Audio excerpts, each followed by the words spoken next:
Kung ipapakilala sa inyo, ipapakilala ko sa inyo. Isa hong OFW na nakilala ko dito sa Paris at siya ho ay ating i-interviewin. I-interviewin ho natin siya ng kaunti.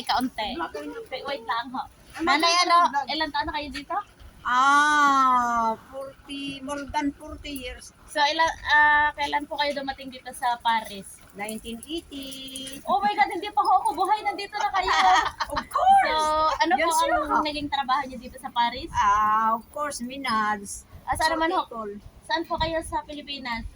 Sa Pusol, Pangasinan. O batiin niyo ang mga taga Pangasinan. Hello, kumusta kayo lahat? Diyan sa Pangasinan. Ako'y taga Pusorobio. Wala, so proud po ako sa kanya. 1980 nandito na, hindi pa ako buhay. Nandito, tumanda na, nandito pa siya sa Paris.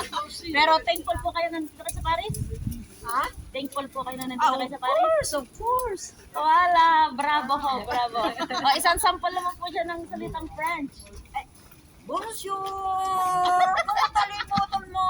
No, Bravo, madam. Okay, biso daw, biso. So, ayan, proud po tayo sa ating nanay na nandito na dito po siya tumanda sa Paris at okay po kanyang buhay. Yan.